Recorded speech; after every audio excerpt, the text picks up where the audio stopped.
Hello, hello, hello, hello, hello. It's a beautiful Saturday evening from Lagos, Nigeria.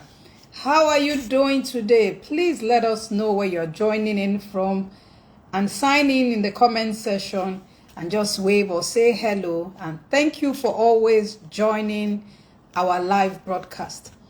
We've had series of episodes on thriving parenting, and we've gone through a series of topics on foundations of faithful parenting.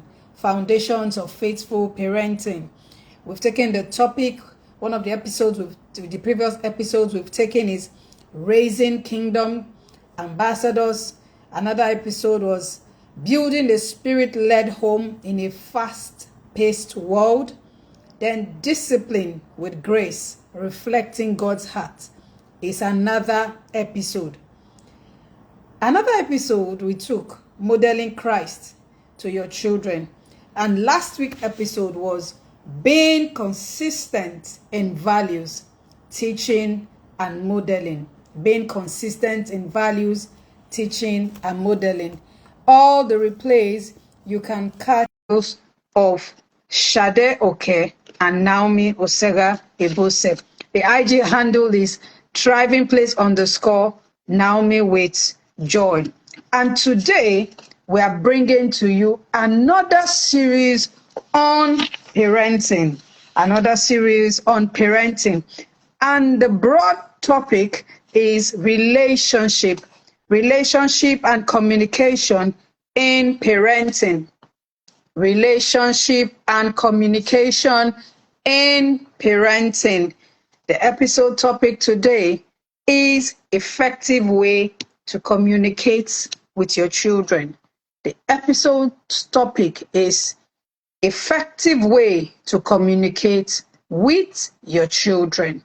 I'm trying to see if I can locate Shade so that we can start right away with today's episode. So I will accept her now so we can go start the discussion right away. Just give me 1 minute. Okay, welcome. Thank you. Welcome. How are you? You're looking good today. How are you? I'm fine, thank you. Okay. Good to see you too. Yes, thank you. I just introduced the topic today is effective way to communicate with your children. It is one of the series under relationship and communication in parenting. So today, this topic, it's a topic that is very key because what we see today in the society, we have to address many things as regards parenting. So if you ask me, what does effective mean? I want to define it in my own terms. It says, for me, it is intentionally doing the right thing to produce the best result or outcome that is most desired. I'll take it again. Intentionally doing the right thing to produce the best result or outcome that is most desired. Communication is a two-way thing. It is a two-way information. It is a means of disseminating information and also imparting knowledge. One, the parent is hearing, that is receiving information from the talking children who have come of age to speak, and they are responding appropriately, not necessarily reacting. And it's also the other way around. The children are hearing, that means they are receiving the information and they are responding, not necessarily reacting. Communication that reflects God's wisdom, because God's order to man is that the child or the children are to grow in wisdom and in stature. So it is a pivotal role for the parents to make sure that they communicate with wisdom, they communicate with grace, so that the children will grow in wisdom and they will also grow in stature. They must speak in truth. They must speak in love. They must be quick to listen. And let me see, I called it out from Proverbs 25:11. It says, timely advice is lovely. Mm. Words fitly spoken. Words spoken at the proper time. Words at the right circumstance. They are like apples of gold in settings of silver. So communication is going to determine a lot in the child's growing years and in the child's future years. So, if you ask me, one thing why we chose to discuss this is because the life skills and the leadership traits come chiefly from communication and how relationship and communication takes place in the first home, the first haven of the child. So the first question, sis, is what does effective communication with children mean? What does effective communication with children, what does it mean? Thank you. So, Thank as you. usual, you've done a good job defining it. And so I just had a little to say that effective communication means more than talking. Yes. It means connecting. And when you're connecting, you're joining, you're aligning yourself with another person, you're connecting, there's access, there's communication. So effective communication, like you define effective, is doing things intentionally to come out with the most positive results. So it means listening, understanding and speaking in ways that children can grasp. And Mhm. biblically, thank you for that scripture. It mirrors the way God communicates with us patiently, lovingly, and clearly. So, for our communication to be effective, it means that we are actually connecting with that Mhm. child. There's understanding. There's a two-way communication. We speak, they receive from us, and we also receive from them. And we Mhm. are able to make the most of whatever it is that we're talking about. And at the end of the day, the children grow even to be effective communicators themselves because they have Yes. learned from the home. Thank you. Thank you. Thank you very much. Thank you. Thank you. We have so many questions today, but I'll quickly dive into the second one. The second one is what is the effective way to relate to children? What is the age appropriate, effective way to relate to children? I know children, maybe I should just chip in here that we have the early years, we have the preteens, we have the teens, and the young adults. We even have the ones that are married that require parents to speak to them. So, what is the effective way, way for age that applies to each age Yeah. appropriate effective way? Okay, so like you rightly mentioned, children are different ages and this Mhm. requires different approaches. So we must think of ways to adapt communication styles to this Mhm. developmental stage. So take for instance, we're talking about infants and toddlers.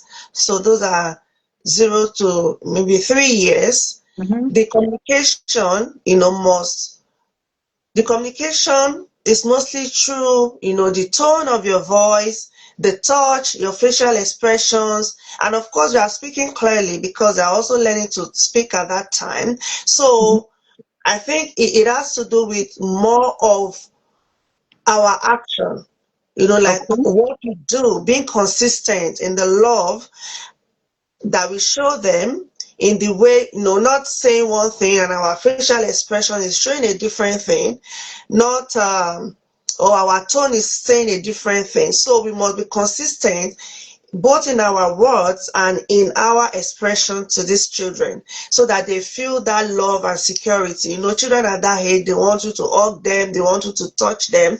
So however we hug or touch, our word must be consistent with that. And also when we talk about young children, maybe age 4 to 9, we must Mhm. use simple words, clear languages, stories, And of course, at this stage, there's going to be a lot of repetitions. So we must not get tired, of repeating ourselves, because sometimes that can be frustrating.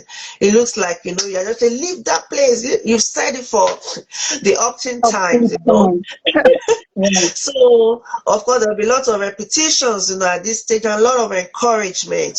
They learn best from examples and play. So, we must be diligent, be intentional, to continue to speak to them. I know that when we were growing up, it was easier for us to understand. I don't know how to say it in English now. When our parents say something, but they mean it in a different way. Like, okay, so where do I put this? On Where my do I head. put this food? They say on your head. You know that you're not even supposed to do that. But children of today, they will put it on your head. So at the time is changing, so which means we must adapt our communication style. So let it be clear, let it be simple. It's a lot of stories. Then also for preteens and teenager, at that age, they are just trying to find themselves. So The there'll be a curious lot of, age, the curious yeah. era. Finding themselves, a lot of Mhm. mood, sometimes they don't even understand what is going on. They are caught in between being children and being adults. So it's a transition age for them. So of course, as well, it must comes with lots of understanding. So we must listen more to them, Mhm. try to avoid lecturing, so that I don't feel like, you're always lecturing me all the time and all that. And let's create open dialogue at this stage and respect. You should also, as parents, I know it's not easy. They are trying to become more independent. We have to open our heart to actually accept that and Mhm. find a way to guide them through that stage of them being independent. I'm talking about young adults or even those that are married at this stage. We've done a huge work from when they were toddlers even to this age. So they are adults, and so we must first see them as the adults that they have become. So we must engage them as partners in our conversation, ask Yeah. for their opinions, and model mutual respect. You don't lord things over them. And if they are married, only give counsel when they ask you. Don't try to lord yourself or dictate what happens in their home. At that time, yeah, and we must create that relationship such that they are able to come back to us for advice, and they know that they will get something good for them, not something that will impact their home. So adapting communication at the different stages, is very important to us as parents. And as our children move from one phase to the next, we must also be creative in adapting our communication so that we can continue to connect with them. Thank you. Thank you very much. Because for parents, their skills have to be sharpened. Coaching, when to use coaching, when to be their mentors, when to counsel. It is very, very key. I wrote down here, I said, we are to communicate, not confuse them with our facial expression, not matching our words as Mm. parents. Like you said, you mentioned that the child will be wondering, but the face doesn't look happy, but the words coming out from the mouth is happy. So you can imagine a young child is trying to fathom what is happening. Is it seeing the role model, that's the first role model acting that way? So you don't want to confuse the child. You don't want to confuse any of your children, because it has to be clear. Communication has to be clear. It has to be simple. She's already talked about the tone. We have to actively listen, because she has even delved into the modes as in how it should be. The tone is very key, because the tone will determine whether you will build communication with the child, whether as a preteen or a young adult, whatever it is, because your words, they sink in. It goes into the amygdala. That's how I go. I hope I got the pronunciation well today, because that is where the emotions are housed. So imagine, some people call it the subconscious, where you store things that when they produce it, would you be happy when you see those things, that this is what you have turned a human being into as a parent? Would you be happy seeing that? And before I go into the next question, I wrote down here that whatever is stored in them is what will help them to live their own lives. It will help what will help them to become parents. It is what will help them to study. It is what will help them to be and live the values you planned for them to live. So if they are not hearing correctly, they oftentimes will not live correctly. So it brings me to the next question that says, what are the positive effects of communication with children? What are the positive effects of communication with children? That is the benefits of effective communication. What are the benefits? Um, yeah, effective communication leads to understanding within the family unit. Yeah. At least the parent is able to understand the child, Mm-hmm. and the child is able to understand the parent. So, which means there will be love, there will be harmony, and there will be personal growth, relational health, and character building. And Mm-hmm. so, there will also be when there's effective communication, it builds trust and security. Yeah. When children feel heard in their family, they trust their parents more. So they have no fear. So the home becomes like their safe place, the place where they can be themselves, where they have trust in their parents. And also it strengthens family bonds, like I've mentioned. When there's open communication, there's unity, there is Mm-hmm. no rancor, no disharmony. You just know that you are with people that you are free with, people Yeah. that love you, and it encourages godly living, you know, Mm-hmm. because it means that the parents, what they say aligns with what they do. And if we are believers who love God, who serve God, it means that we are being doers of the word, and it Mm-hmm. encourages our children to follow in our footsteps, because children actually learn more from what we do than what we say. And it improves confidence and expression, because it means that the children, so which means that in the house, in the home, we are able to have difficult conversations. When things are not going well, it means that when we are able to communicate effectively, we come to that state that we can sit down and have those tough conversations with Yeah. ourselves. So it helps the children to be confident in their expression. They become comfortable with sharing their thoughts and Yeah. their emotions, Mm-hmm. and those are essential skills that will help them as they navigate the world themselves, even navigating the workplace, navigating their schooling and different things. So when they learn that from the house, they know that. And even if everything, the wall is breaking down outside, they know that they can come to their home and they are Mm-hmm. understood, and they will be able to, gather that confidence and go out again Yeah. to so it builds trust and security, strengthens our family bond, encourages godly living, and improves the confidence and the expression, and which is Yeah. very key in this world that we have now. People Yeah. have to learn to be expressive. So if we are able to help our children not to lose that sense, or to grow that sense, Mm-hmm. being able to express themselves, it will do them a world of good even when they interact outside the home. Yeah, thank you very much, because your confidence level determines how audacious you will be to administer life in leadership and wherever you find yourself. And you also spoke about the depth of trust. If there are trust issues in the house, it goes outside the home. So the depth of trust. You find children that rarely trust people. They always have trust issues. It starts from the home. It emanates from the home. They are suspicious. So if there is suspicion at home, they will have trust issues outside. Then feedback. Feedback is another one. Feedback is, well, they find it's easy for them to relate. They can give feedback. They know how to communicate. They know how to deal with hard conversations. They know how to navigate every form of conversation. They are prepared for life. They are prepared. They are given life skills through communication. We think communication is just, yeah, life skills are given. Leadership skills are given during this period. So that's why there must be due care, so that the communication is given properly.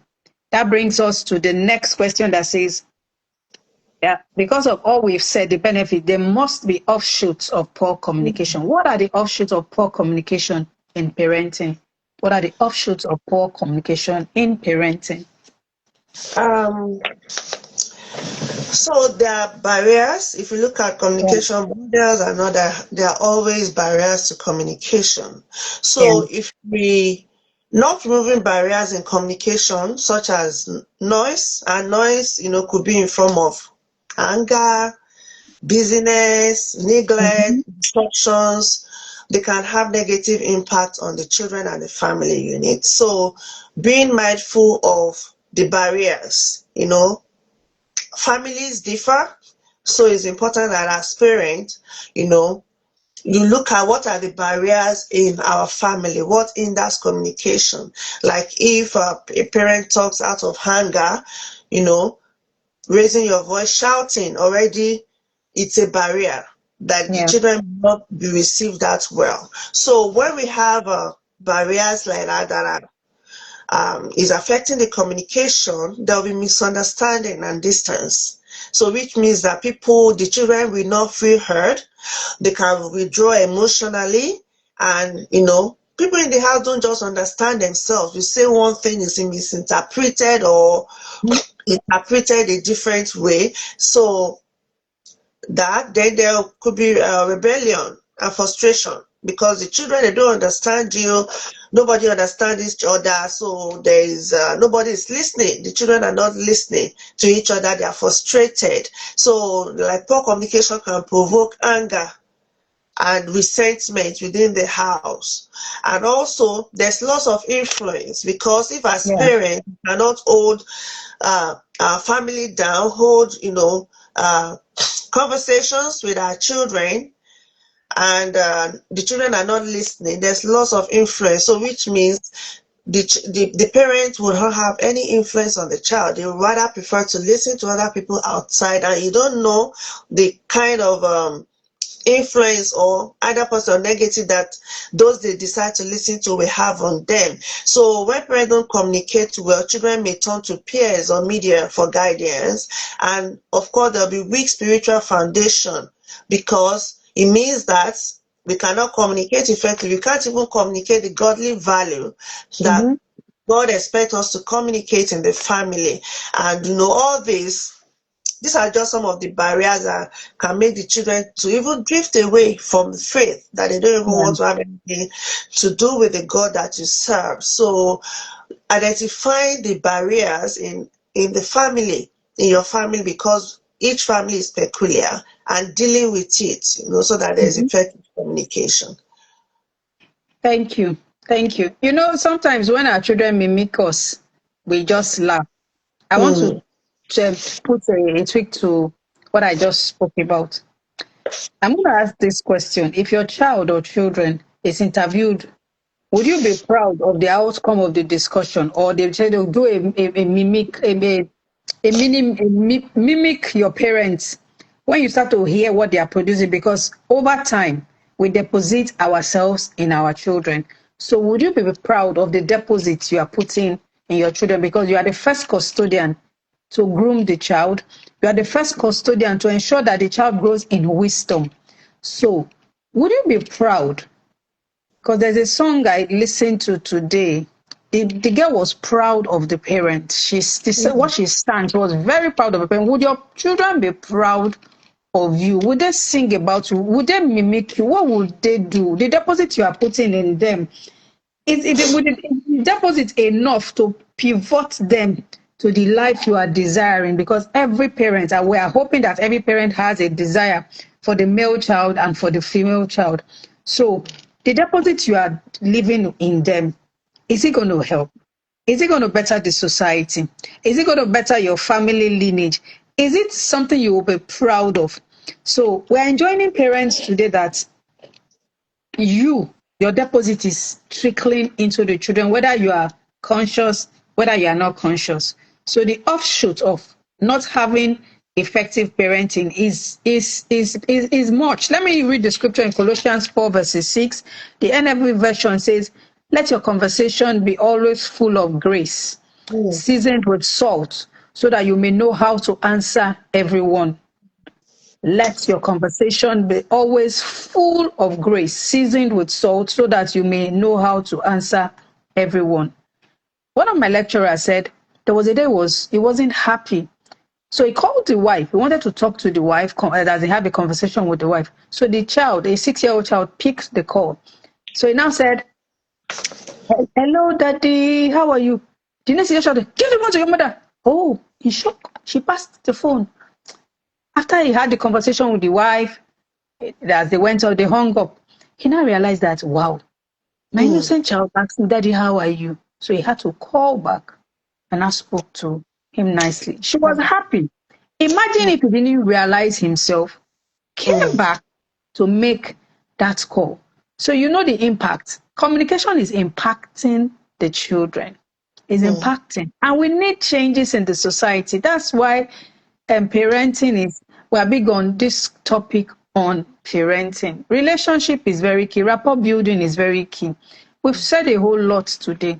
It is from here we talk about rapport building, relationship building, people's management, trust issues, and being able to give feedback, having the requisite life skills, leadership skills, being the best 1%, top 1%, wherever you find yourself, doing the right thing so that you. So we've said a whole lot. So my sister, how do you want to round off for us today so that we can quickly run? Thank you. So I'll just round up by maybe sharing or emphasizing some mode of communication, that as parents we should be intentional about. Our verbal communication, those Yeah. are words spoken with love, clarity, and truth. Proverbs Yeah. 16:24 says, pleasant words are like honeycomb. Sweetness is to the soul and health to the bone. So we must be conscious of what we say, how it comes out, seasoned with salt, gracious words, not just to outsiders, starting with our children, starting with our family.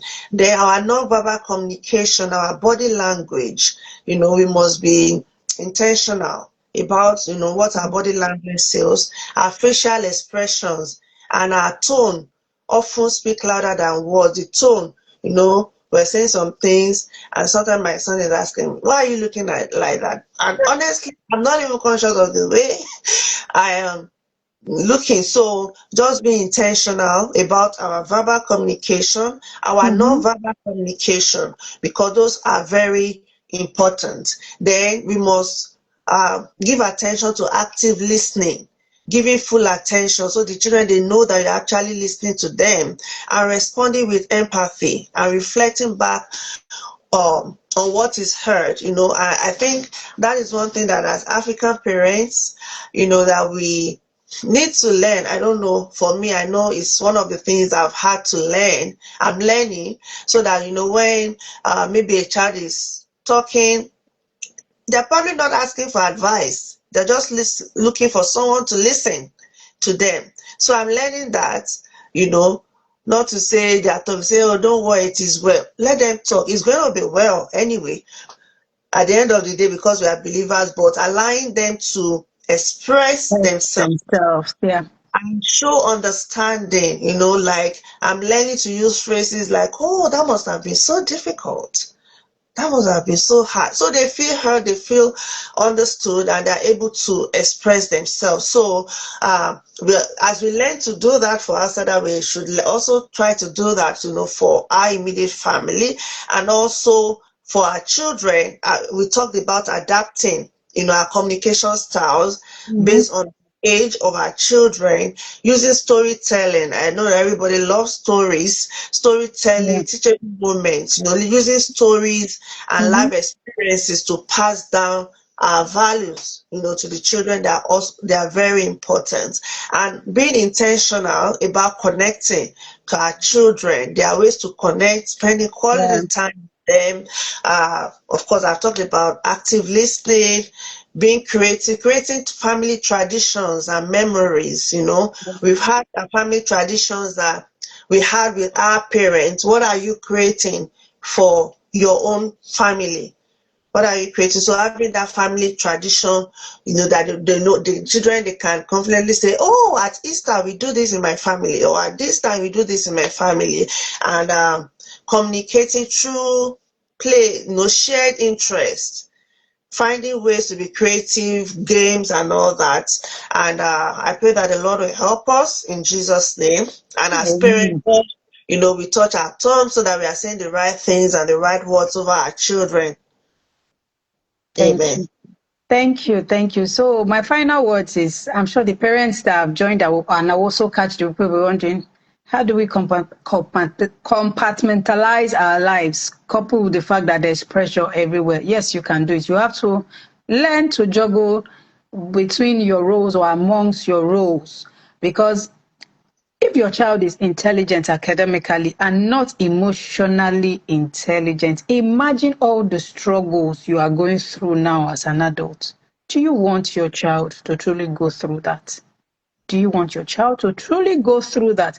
Because IQ and low EQ will not push anybody far, whether as adults or as children. So juggling between and amongst our roles is very, very key, because you just have to learn it. Oh, today was a stressful day. Manage it. Is it tough? Yes. I can tell you it is tough. My first son will tell the younger one, you did not meet mommy in this state. When he says it, I laugh. You just look at his younger brother and say, I don't understand. Is this Christmas? Is everyday Christmas? So what am I trying to say? We are learning. Parenting is not one off.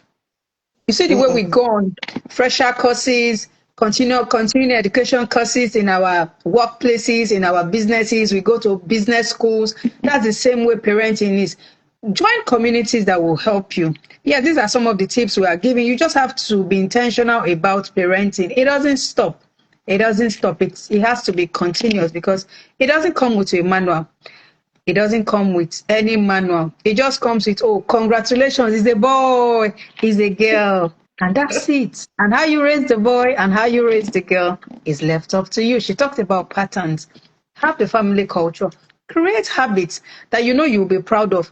And when you see the children in future, you'll be proud of, not just academically, but also emotionally intelligent. We are raising the generation that are emotionally intelligent. We are raising the generation that's confident, they are audacious, they can express themselves. They are among the 1% best amongst the best, because that is the desire for the thriving parenting. Thank you for joining us again today. We are proud of you all who have joined us.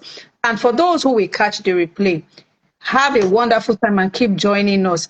I want to also introduce, there's a prayer book both of us co-authored, Prevailing Prayers. It is a prayer manual, themed prayer manual. We are not trying to sell books. It is on Amazon. We don't even have hard copies anymore. It will guide you. It is our personal testimony when we were going through our parenting journey in earlier years. The Holy Spirit helped us, and those prayers were curated. They are themed prayers that help parents, and that's parents of teens and younger children. If you just get it, the name is Prevailing Prayers, a parent's companion guide by Naomi Osegha-ebose and Shade Oke. It's on Amazon. It's on Amazon. It's not on any other platform. It's on Amazon. So you can reach out and get the books. It will help you a whole lot. I know what it did for me. I know what it did for her, because it stabilized our parenting journey. Above all, let's prioritize God. God is the author. He's the finisher of our faith. He's the beginning of every parenting journey. When it's getting tough, what is that situation? Call upon him. Just prioritize him, and you'll see the answers will come, because he has assured us, and because he has uttered that for every child, there is a wisdom available. For every child, there's a growth template. So turn to God, even as you join other communities. Thank you again for joining, and we are grateful. Sis, thank you for always coming in. We appreciate you. Thank you, and do have a good night from Nigeria and from Canada. It is good afternoon. Bye.